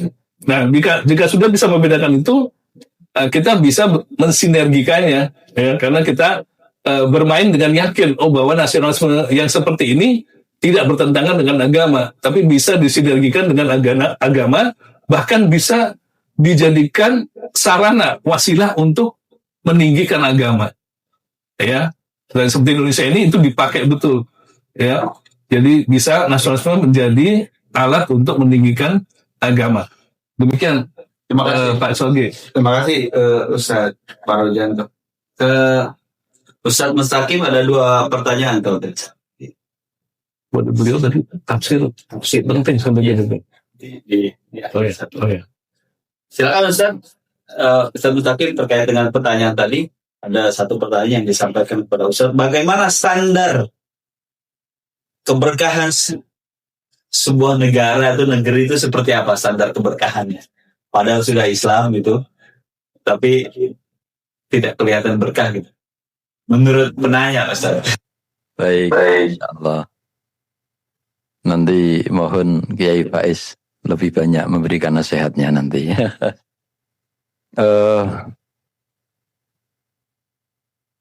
Keberkahan itu as-subutul khair al-ilahi fil amr, adanya kebaikan menurut penilaian Allah dalam satu masalah. Ya, dalam urusan ini mungkin kita boleh bermuhasabah, tapi tidak, kalau itu kita tuh masih ada di dunia ini, ya tidak bisa dijadikan ukuran secara pasti tentang bahwa ini tidak berkah atau ngeklaim, apalagi kalau itu untuk nilai orang. Karena bagaimanapun kita ini masih di darul amal wa darul bala, ya, bukan darul jaza.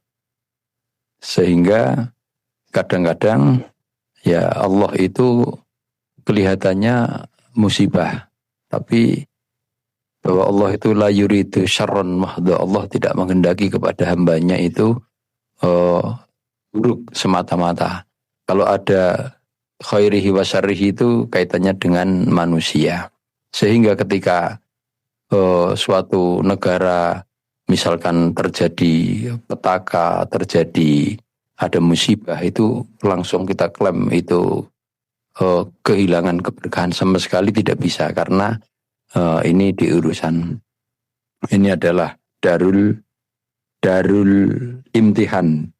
Bahkan malah ada Allah mengatakan idza aradallahu biqaumin syarran ibtalahum, atau idza aradallahu bi abdihi khairan ajjalalahul uqubata fid dunya wa idza arada bihi syarran amsaka bidzambihi hatta yuwafiya yaumal qiyamah.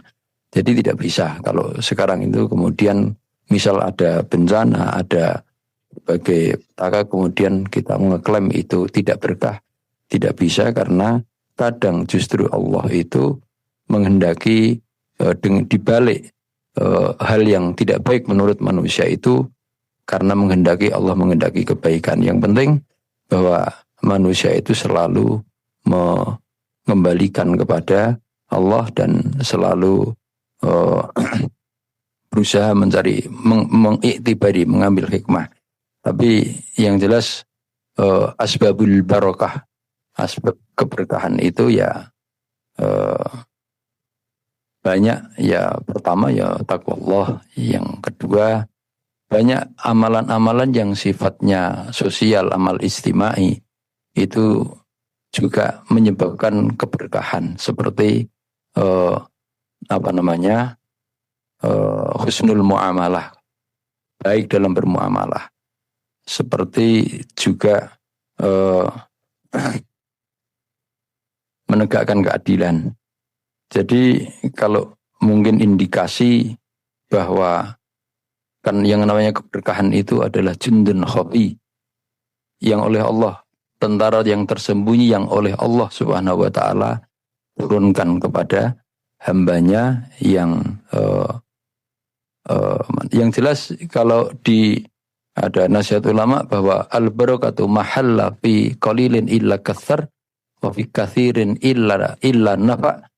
Ya, keberkahan itu tidak turun pada sesuatu yang sifatnya sedikit kecuali yang sedikit itu menjadi banyak atau menjadi cukup. Dan kalau turun pada hal yang banyak menjadi manfaat, dan di antara tanda bahwa sesuatu itu berkah itu ketika semuanya itu bisa diarahkan untuk membantu memperkuat ketaatan kita kepada Allah, untuk menegakkan kalau di sebuah negeri itu tercipta misalkan urusan akidah terjaga, urusan keadilan itu tercipta, akhlak dijunjung tinggi, amanah juga ditegakkan, kemudian juga pelaksanaan tunjuk atau syariat-syariat Allah juga dilaksanakan. Insya Allah kalau itu tanda kebenaran. Jadi mudah-mudahan asbabul barokah itu kalau di Indonesia itu ya kita yakin tinggal kitanya, insya Allah. Adapun terkait dengan urusan ada kekurangan itu banyak ya. Dan kalau berbicara soal kekurangan kemudian kita ngeklaim bahwa itu kurang barokah dan sebagainya, tentunya kita tidak bisa kalau di tempat ini kita terus ngeklaim. Untuk menjadi bahan iktibar iya, tapi untuk ngeklaim tidak. Wallahu alam, saya mohon nanti Pak Yai Faiz bisa banyak memberikan pencerahan. Jazakumullah khairan.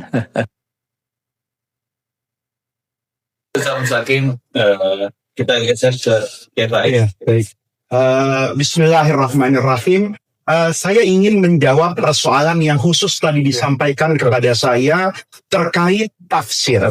Jadi tafsir itu adalah sekarya manusia. Ini tidak boleh kita nafikan.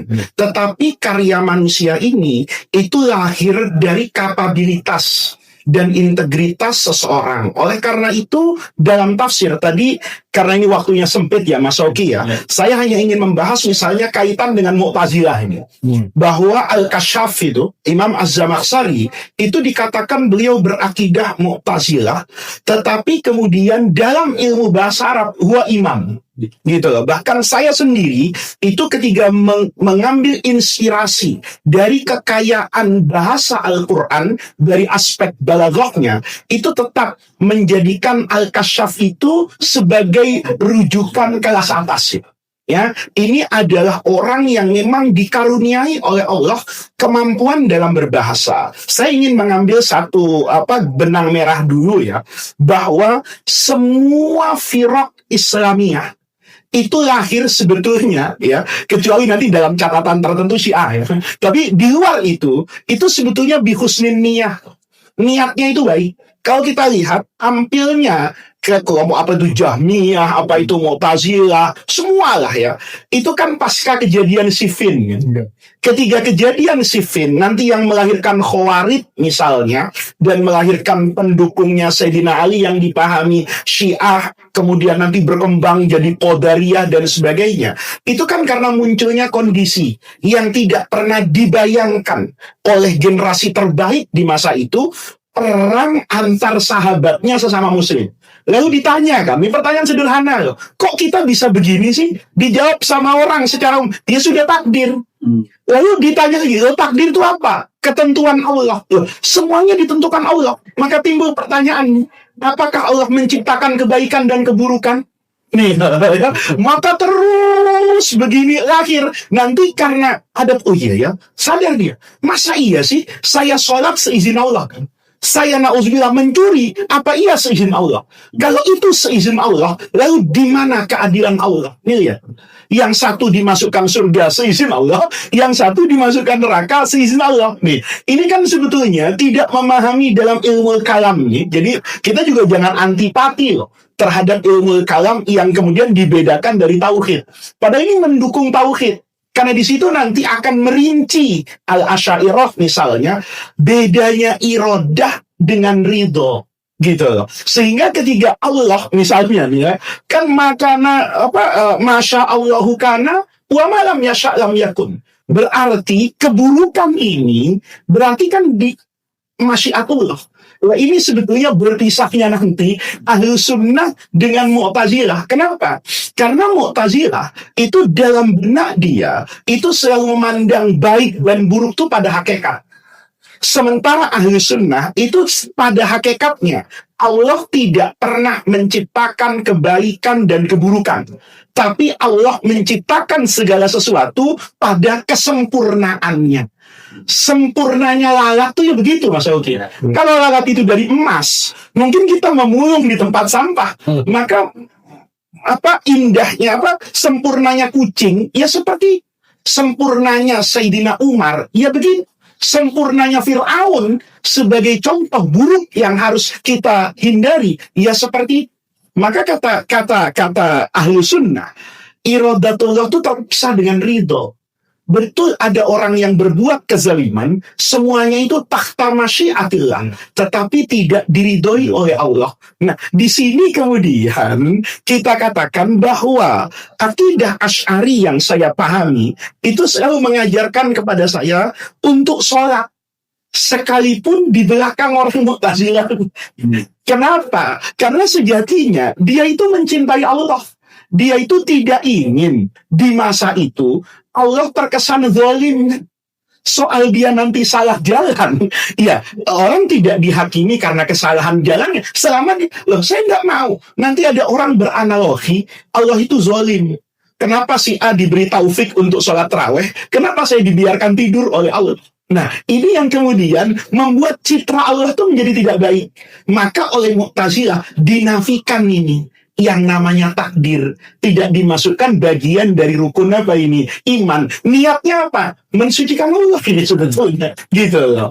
Al-asma wa sifat. Yang dinafikan al-ismi itu ala ghairil musamma. Itu kan Mu'tazilah saking inginnya mengamalkan laisa kamitslihi syai'un. Loh, bagaimana kita mengisbat kepada Allah satu sifat yang membuat asumsi orang itu menjadi liar?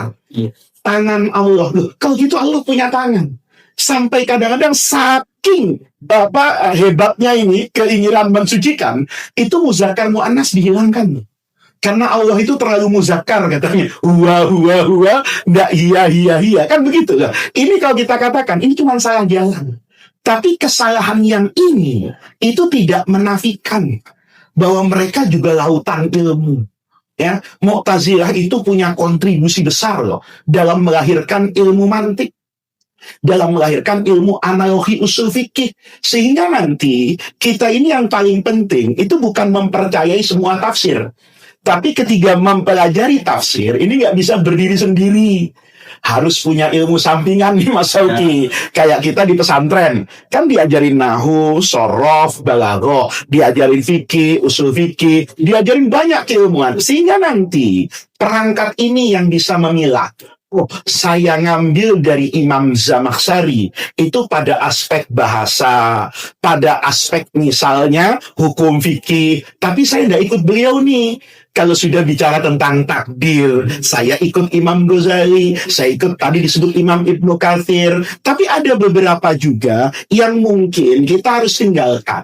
Makanya tadi saya ingin menggarisbawahi, kita harus betul-betul paham dengan manhajnya tafsir.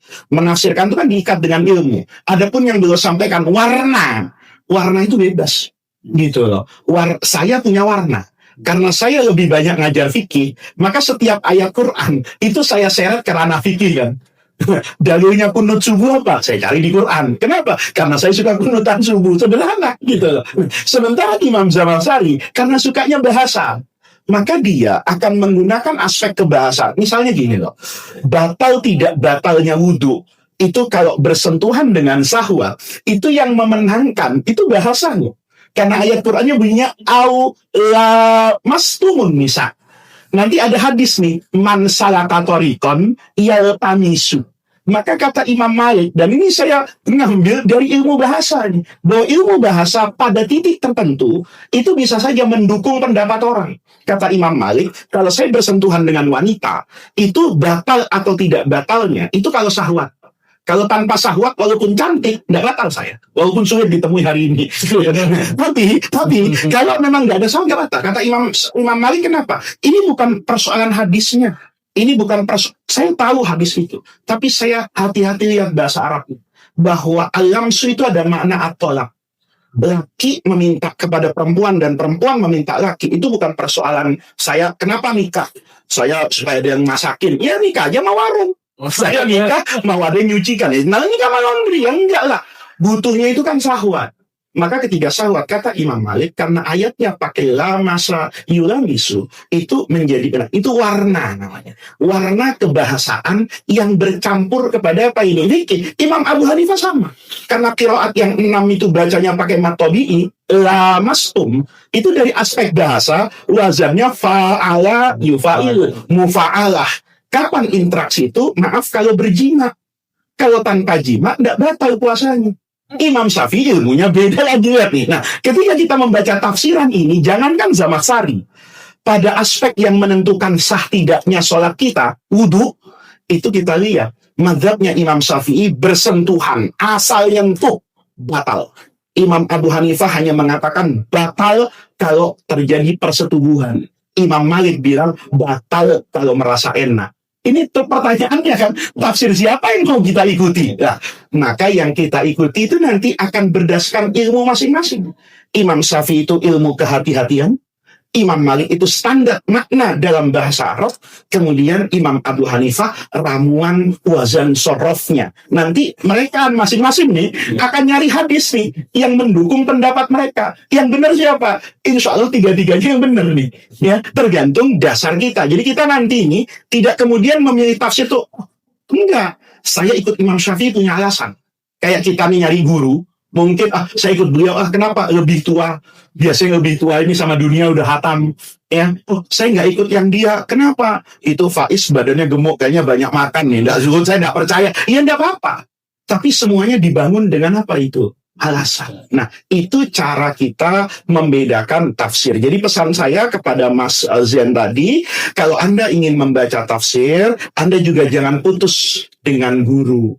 Anda tanya kepada guru, tafsir seperti ini apa? Kalau Anda punya kemampuan membaca 1000 tafsir, itu akan menjadi sesuatu yang luar biasa. Tapi Anda tidak punya kemampuan itu, ya bertanya kepada guru. Ini yang pertama. Yang kedua singkat nih, setengah menit, barokah. Barokah itu sering terjadi kerancuan. Karena kita menafsirkan fid dunya hasanah itu uang, Mas. Iya kan? Kita sering bilang, waduh, kalau anak saya diterima di kampus ternama, itu nikmat. Punya anak yang sholat nggak pakai disuruh itu nikmat, gitu loh. Jadi kalau kita lihat orang sering tanya nih, mana sih barokahnya Palestina? Negaranya hancur, tidak ada ketenangan. Justru di situ Allah ingin tunjukkan ada barokah yang tidak dinilai dengan materi, keberanian untuk bertahan mempertahankan tanah air.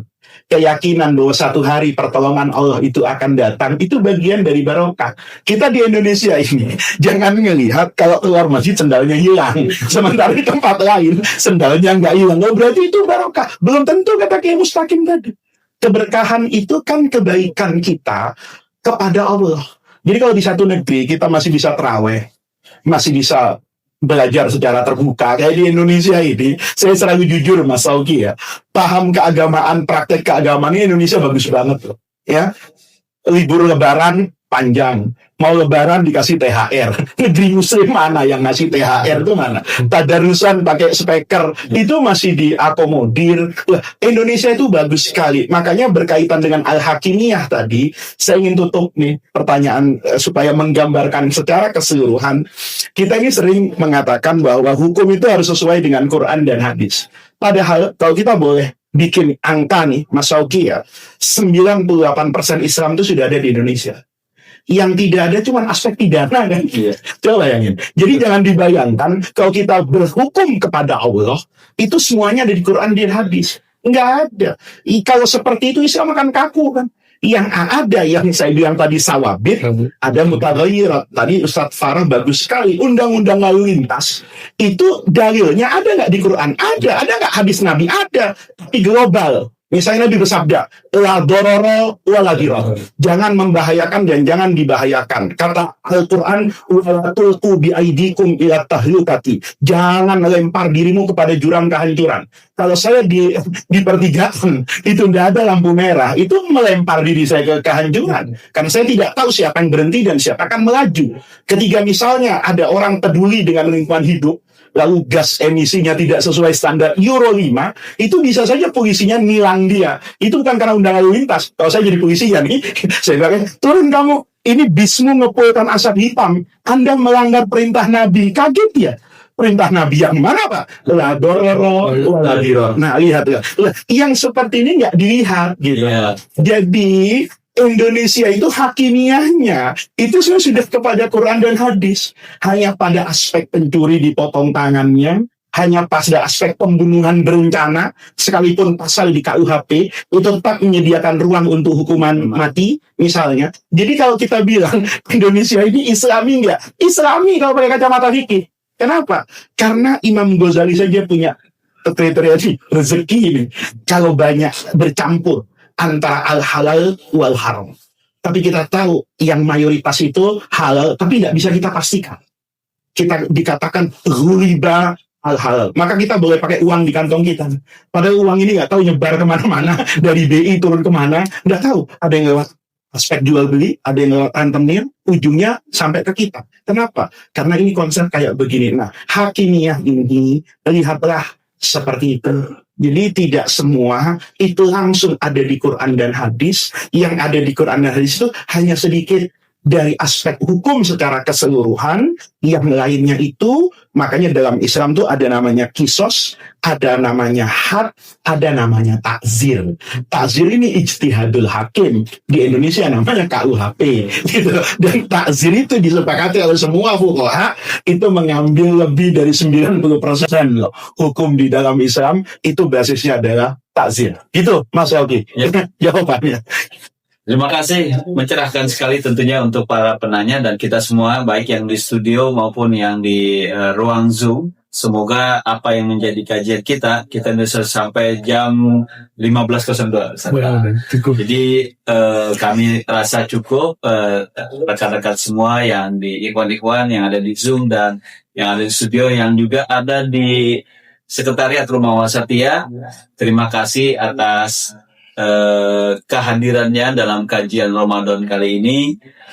Kita semoga bisa mengambil manfaat dari apa yang disampaikan oleh guru-guru kita semua ini, dan bisa kemudian mempraktekkan, mengimplementasikan apa yang kita dapatkan dalam kajian ini dalam kehidupan kita sehari-hari. Tentunya itu yang menjadi sangat penting buat kita hari-hari ini, agar tadi kata Ustadz Mustaqim, agar pancaran takwa juga Kiai Faiz dan Ustadz Farah, pancaran takwa itu menjadi elan vital dalam kehidupan kita sehari-hari.